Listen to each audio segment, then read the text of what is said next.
Good morning friends, unique Hindi short hand में आपका स्वागत है। डिक्टेशन स्टार्ट होगी 5 सेकंड बाद।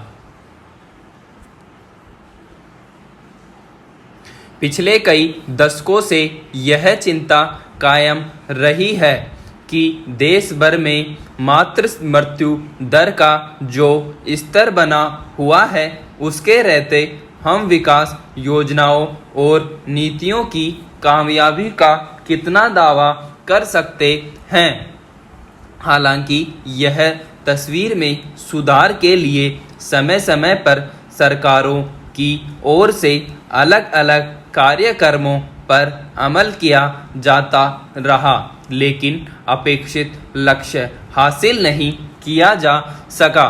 अब इस मसले पर कुछ रफ्तों में देश में मातृ मृत्यु दर में गिरावट के आंकड़े राहत देने वाले हैं। केंद्रीय स्वास्थ्य मंत्री हर्षवर्धन ने मंगलवार को परिवार नियोजन 2020 प्रगति और बेहतर भविष्य विषय पर आयोजित एक कार्यक्रम में इस उपलब्धि का उल्लेख किया कि भारत के महापंजीयक की ओर से कुछ समय पहले जारी रिपोर्ट के मुताबिक 5 साल पूर्व जहां मातृ मृत्यु दर 122 थी, वह 2 साल पहले घटकर 113 रह गई है।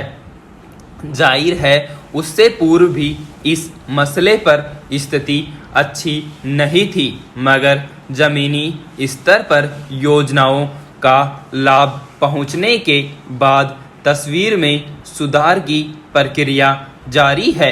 मगर अब भी जो आंकड़े हैं उसे संतोषजनक नहीं कहा जा सकता। यह अपने आप में एक बड़ा सवाल है कि गर्भावस्था, प्रसव के दौरान और बाद प्रति 1 लाख में जितनी महिलाओं की मौत हो जाती है, उसके कारणों को दूर कर पाने में हम आज़ादी के इतने सालों के बाद भी कामयाब क्यों नहीं हो सके हैं। कायदे से देश में जो भी नीतियां और योजनाएं बनती हैं, उसका लक्ष्य अंतिम व्यक्ति तक पहुंच होनी चाहिए। दस्तावेजों के मुताबिक तो सरकारों का हमेशा से दावा रहा है कि वह इस दिशा में ठोस कदम उठाती रही है और इसका असर भी देखने में आया है। पिछले कुछ दशकों के दौरान मातृ मृत्यु दर में कमी आई इन कवायदों का नतीजा रही है, लेकिन सच यह है कि इस मामले में जितनी शिद्दत से काम किया जाना चाहिए था, उतना नहीं हुआ। यह बेवजह नहीं है कि आज़ादी के इतने दशकों में विकास और अर्थव्यवस्था की मजबूती के तमाम दावों के बीच माताओं और नवजात शिशुओं के मरने की दर की कसौटी पर कुछ राहत के बावजूद कोई खुश होने वाली उपलब्धि हासिल नहीं की जा सकी है। मगर अब इस दिशा कुछ ठोस पहल होती दिख रही है। दरअसल किसी भी देश के विकास के पैमाने में यह पहलू सबसे अहम है कि वहाँ योजनाओं और नीतियों में माताओं और शिशुओं के स्वास्थ्य को लेकर क्या रुख अपनाया जाता है। अब भी देश में एक बड़ी आबादी ऐसी है जिसमें महिलाओं को गर्भधारण के बाद उचित पोषण युक्त आहार नहीं मिल पाता है।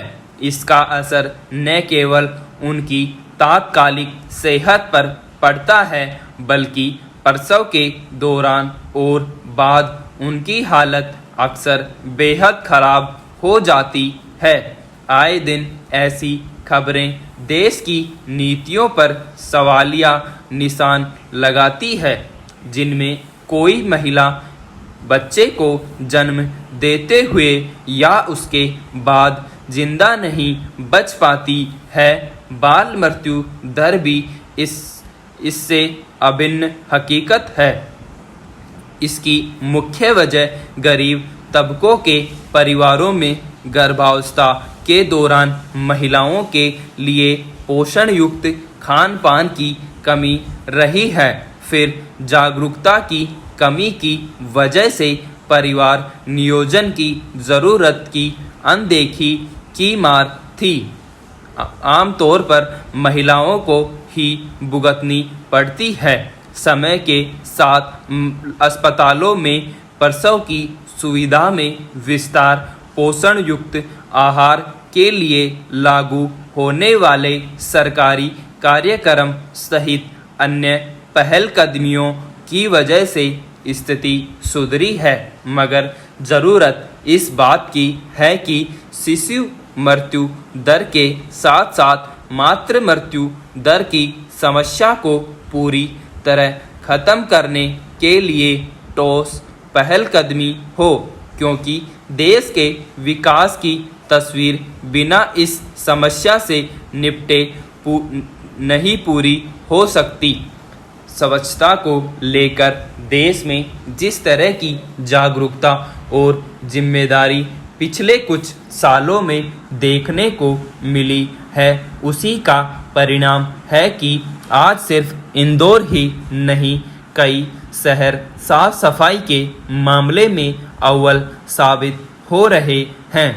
देश के 4,242 शहरों और 1,87,00,000 लोगों के बीच किए गए स्वच्छता सर्वेक्षण में इंदौर एक बार फिर शीर्ष पर रहा है। यह लगातार चौथा साल है जब मध्य प्रदेश के इस शहर ने यह कीर्तिमान बनाया। इंदौर ही नहीं, देश के जितने भी शहरों ने स्वच्छता के मामले में जो उपलब्धि हासिल की है, वह इस हकीकत को और पुष्ट करती है कि शहरों को साफ रखना कोई मुश्किलों भरा काम नहीं है, न नागरिकों के लिए न स्थानीय प्रशासन के लिए। अगर हम चाहें तो अपने शहरों की किस्मत खुद बदल सकते हैं, लेकिन भारत के ज़्यादातर शहरों की हालत देखकर यह काम जरा चुनौती भरा लगता है। शहरों को कैसे साफ सुथरा रखा जाए, इस पर गंभीर समस्या और सवाल से देश के ज़्यादातर शहर जूझ रहे हैं।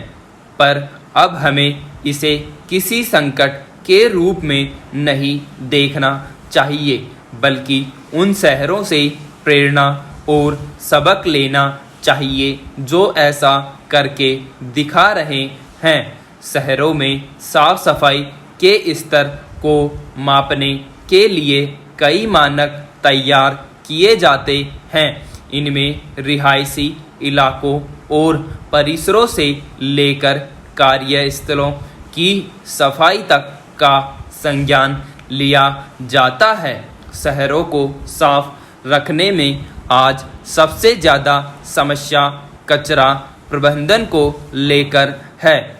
हर शहर और महानगर इस संकट का सामना कर रहा है और इसीलिए कई बड़े शहरों में कचरे के पहाड़ देखने को मिल जाते हैं।